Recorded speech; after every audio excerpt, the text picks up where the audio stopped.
हाय नाइन्थीज। तो आपने मेरी पहले वाली वीडियो जाकर देख ली है। हमने उसमें पीपीएफ कर्व और अपॉर्चुनिटी कॉस्ट के बारे में बात की थी। आज हम चैप्टर का सेकंड टॉपिक पढ़ने वाले हैं, what does economics deal with. चलिए आइए स्टार्ट करते हैं। What does economics deal with topic में आपको ये बताया जाएगा कि इकोनॉमिक्स सब्जेक्ट हम क्यों पढ़ते हैं, इकोनॉमिक्स का एक्चुअली मतलब क्या होता है। वो कहते हैं वर्ड इकोनॉमिक जो है वो ग्रीक वर्ड ओइक्योनोमिया से आया है, जो कि दो वर्ड मिला के बना है, ओइक्योस एंड नेमिन। दैट इज, ओइक्योस का मतलब होता है हाउस होल्ड, नेमिन का मतलब मैनेजमेंट। तो हाउस होल्ड मैनेजमेंट। इकोनॉमिक्स का मतलब होता है कि आपके पास रिसोर्सेस बहुत लिमिटेड हैं लेकिन आपकी वांट्स अनलिमिटेड हैं। तो फैमिली को ये बात डिसाइड करनी पड़ती है कि उन्हें रिसोर्सेस को किस बेटर वे में यूज करना है कि वो आज की जनरेशन भी यूज कर पाए, आने वाली जनरेशन भी यूज कर पाए। अब आपकी फैमिली की इनकम सिर्फ 10,000 रुपये महीना है। आपकी फैमिली को डिसाइड करना होगा कि कौन सी चीज हमारे लिए जरूरी है, कहाँ पे हमें पैसा खर्च करना चाहिए, कहाँ पे हमें पैसा नहीं खर्च करना चाहिए।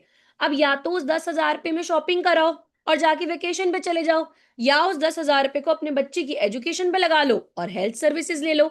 तो आपकी फैमिली को डिसाइड करना होगा कि वो 10,000 रुपीज कहाँ पे स्पेंड करने हैं। ठीक है। फैमिलीज को ही नहीं, इकोनॉमी को भी ये प्लान करना पड़ता है कि रिसोर्सेज को कैसे एफिशिएंटली यूज करें कि आज की जनरेशन की नीड्स भी हार्म ना हो और आगे की जनरेशन भी उसे यूज कर पाए, जिसके लिए आपने काफी बार एक वर्ड सुना होगा, सस्टेनेबल डेवलपमेंट। अब बात करते हैं, ऑब्वियसली इन रिसोर्सेज के बहुत सारे यूजेस होते हैं। इंडिविजुअल्स, इंटरप्राइजेस, गवर्नमेंट को डिसाइड करना पड़ता है इन रिसोर्सेज को कैसे यूज करना है। ये डिसीजन एक इंसान की वेलबींग को इफेक्ट करता है और पूरी सोसाइटी को भी इफेक्ट करता है। भैया सरकार के पास जो भी बजट है, सरकार के पास जो भी टैक्सेस आ रहे हैं, सरकार को डिसाइड करना है मैं सड़कें बनाऊं, डैम्स बनाऊं, स्टैचू बनाऊं, हॉस्पिटल बनाऊं, स्कूल बनाऊं। सरकार का एक भी डिसीजन इंसान को, लोगों को, हम लोगों को डायरेक्टली और इनडायरेक्टली अफेक्ट कर सकता है। अब इकोनॉमिक स्टडी का जो डिसिप्लिन है वो इसी बात पर बेस्ड होता है कि कैसे आप चॉइसेस मेड करते हो, कैसे आप लिमिटेड रिसोर्सेज को यूज करते हो ताकि आपकी नीड्स और वांट्स जो हैं वो सेटिस्फाई हो पाए। आज की जनरेशन की नीड्स और वांट सेटिस्फाई हो, आने वाली जनरेशन के लिए भी चीजें सेव हो पाए। ये आपको बताता है कि अलग अलग जो इकोनॉमिक एंटिटीज हैं, जैसे कंज्यूमर जो डायरेक्टली कंज्यूम कर रहे हैं प्रोडक्ट को, प्रोड्यूसर जो बना रहे हैं, सरकार, गवर्नमेंट, कोई भी फाइनेंशियल इंस्टीट्यूशंस जैसे बैंक, आरबीआई, कैसे वो इकोनॉमी में इंटरैक्ट करते हैं। इसका एक बहुत अच्छा एग्जाम्पल दे रखा है। फॉर एग्जाम्पल, लोग कैसे काम करते हैं, वो वेजेस अर्न करते हैं, कैसे वेल्थ और रिसोर्सेज डिवाइड की जाती है, प्राइजेस कैसे डिसाइड किए जाते हैं मार्केट में हर चीज के, एजुकेशन और टेक्नोलॉजी कैसे जरूरी है, मतलब एक इन्वेस्टमेंट कैसे है, वो कैसे इन्वेस्टमेंट का पर्पस सॉल्व करती है, वो कैसे गवर्नमेंट की पॉलिसीज और ट्रेड इन्फ्लुएंस करता है मार्केट के प्राइस को, एम्प्लॉयमेंट को, बाकी सब चीजों को। तो भाई देखो, फॉर एन एग्जाम्पल अगर मैं आपको चीजें बताऊं, जैसे हम यहाँ पर है how wealth and resources are distributed.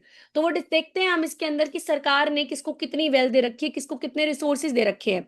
हर जगह पर वेल्थ और रिसोर्सेज अनइवनली डिस्ट्रीब्यूट है। राजस्थान में सोलर एनर्जी, विंड एनर्जी बहुत अच्छी है, पानी की बहुत कमी है वहां पे क्योंकि डेजर्ट एरिया है, बारिश भी इतनी नहीं होती।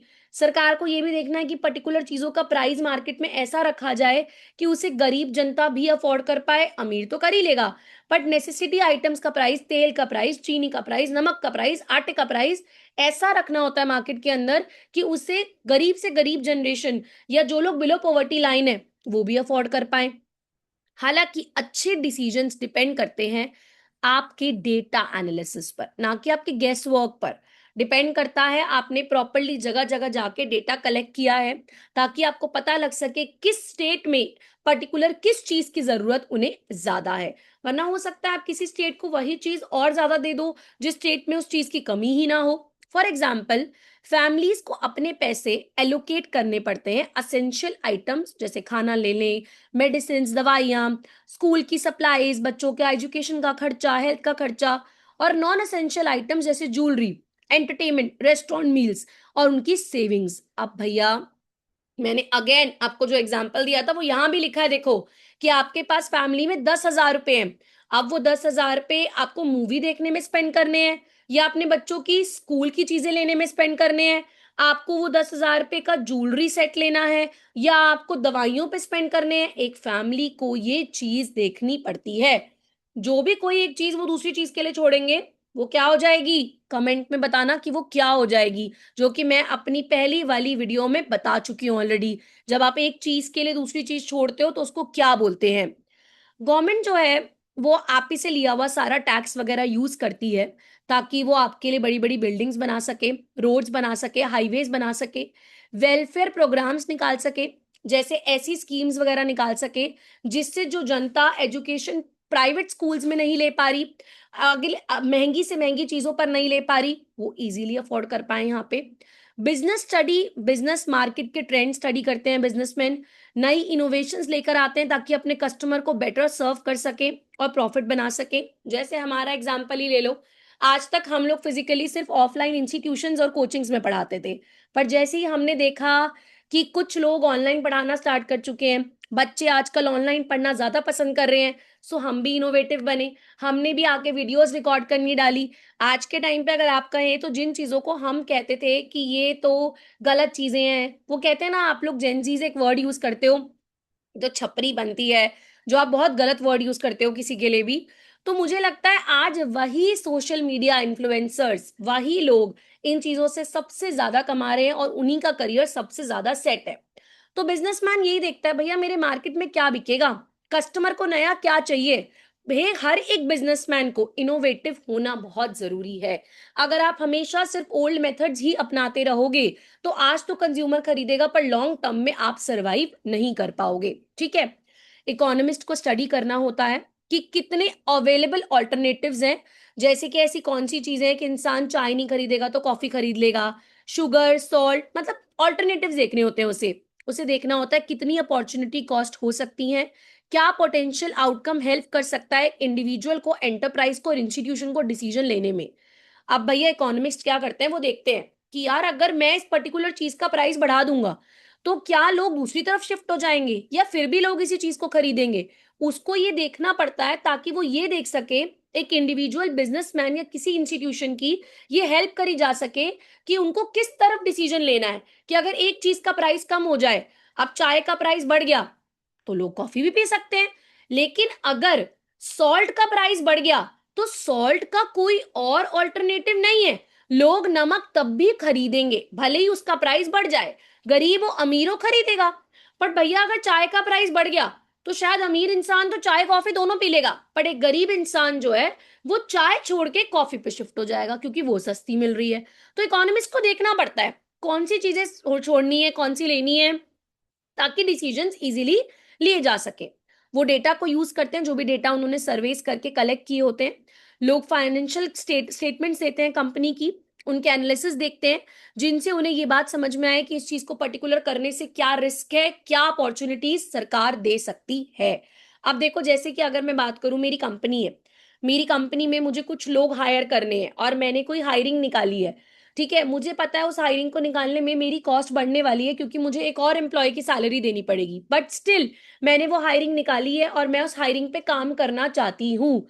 मैं वो रिस्क लेना चाहती हूँ, वो अपॉर्चुनिटी लोगों को देना चाहती हूँ क्योंकि मुझे पता है आई कैन अफोर्ड इट। मुझे पता है इससे मेरे फाइनेंशियल स्टेटस पर फर्क नहीं आएगा, उल्टा मेरी कंपनी जो है वो बूस्टअप होगी। अब स्कोप ऑफ वर्क में क्या क्या इंक्लूड होता है, ध्यान से समझना। वो यहाँ पे कहते हैं स्कोप ऑफ वर्क में आपके पास ये चार चीजें इंक्लूड होती हैं। ध्यान से ये वाला ग्राफ देखना जो फ्लो चार्ट बना हुआ है। इस बुक की सबसे खास बात यही है कि इसमें बहुत सारे फ्लो चार्ट्स बना रखे हैं। Policy making, guiding government on taxation और welfare spending. Second is business consulting. तीसरा रिसर्च एंड एजुकेशन। चौथा फाइनेंसेस। अब यहाँ पर क्या होता है, सबसे पहले इकोनॉमिस्ट सरकार को ये बताते हैं आपको कितना टैक्स लेना चाहिए, कितना आपको लोगों की एजुकेशन, हेल्थ और उनकी वेलफेयर पे स्पेंड करना चाहिए। फिर इकोनॉमिस्ट जो है वो ये हेल्प करते हैं बड़ी बड़ी फर्म को, बिजनेस एंटरप्राइजेस को, कि आपको कैसे ग्रोथ लानी है, अपनी एफिशिएंसी कैसे इंप्रूव कर सकते हो। फिर वो क्या करते हैं, इकोनॉमिक्स ट्रेंड्स को पढ़ते हैं, कितना किसका क्या चल रहा है, किसके कितने फाइनेंस स्ट्रॉन्ग चल रहे हैं, किस वजह से डिमांड कम हो रही है, सप्लाई बढ़ रही है, और दूसरों को भी ये चीज सिखाते हैं। Then last but not the least, economics advise करते हैं इन्वेस्टर को। हर बिजनेस एंटरप्राइज में इकोनॉमिस्ट जरूर हायर किए जाते हैं, क्योंकि वो इन्वेस्टर को एडवाइस करते हैं कि आपको कहाँ इन्वेस्ट करना चाहिए। तो इकोनॉमिस्ट का हमारी इंडिविजुअल लाइफ में, एंटरप्राइजेस में, सरकार की लाइफ में बहुत इंपॉर्टेंट रोल होता है, क्योंकि इकोनॉमिस्ट आपको ये बताने में हेल्प करते हैं कहाँ इन्वेस्ट करना है, कितना वेलफेयर स्कीम सरकार को निकालनी चाहिए, कैसे आप अपनी ग्रोथ को इंप्रूव कर सकते हो, अपनी एफिशिएंसी बढ़ा सकते हो। और आपको इकोनॉमिक्स ट्रेंड सिखाने के पीछे भी इकोनॉमिस्ट का बहुत बड़ा हाथ होता है। इन शॉर्ट, इकोनॉमिक्स आपको ये बताता है कि अगर आपके पास पैसा है तो उसे कहाँ लगाओ, कहाँ लगाओ कि वो पैसा आपको कोई प्रॉफिट कमा के दे, और वो पैसा लोगों की नीड्स को, ना कि अनलिमिटेड वांट्स को पूरा कर पाए। ठीक है, नाउ ये बॉक्स भी आपको कुछ बता रहा है, इसको भी पढ़ लेते हैं। आप बॉक्सेस नहीं लीव कर सकते, ध्यान रखना। Economic survey, a report on Indian economy.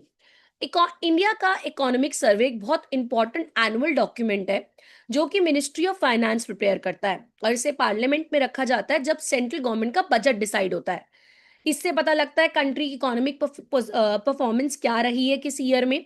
इससे पता लगता है कि जैसे हमारे पास 3 सेक्टर हैं, प्राइमरी, सेकेंडरी, टर्शरी, कि हर सेक्टर में किस एरिया में एम्प्लॉयमेंट ज्यादा रही है, कहाँ पर इन्फ्लेशन ज्यादा रही है, एजुकेशन कैसी रही, हेल्थ कैसा रहा, हमारा हॉस्पिटल वगैरह का स्ट्रक्चर कैसा रहा।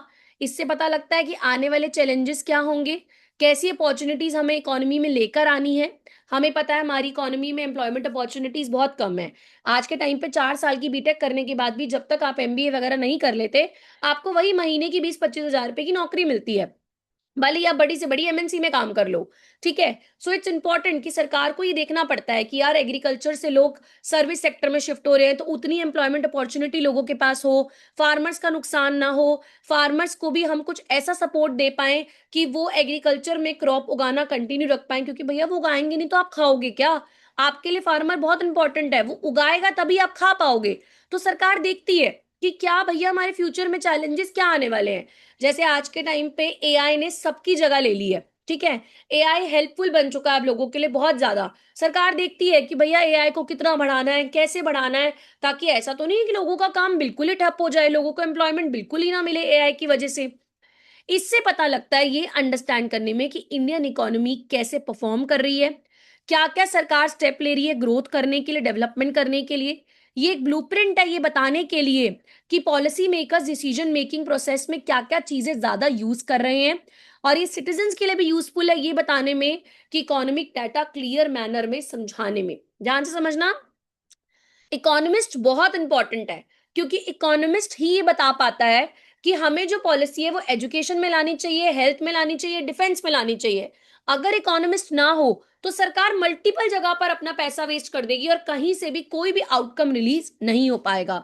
तो सरकार को कौन सा पैसा कब कहाँ लगाना चाहिए, ये सब चीजें एक इकोनॉमिस्ट ही बता पाता है, ताकि सरकार अलग अलग वैरायटी ऑफ पॉलिसीज निकाल सके अलग अलग लोगों के लिए।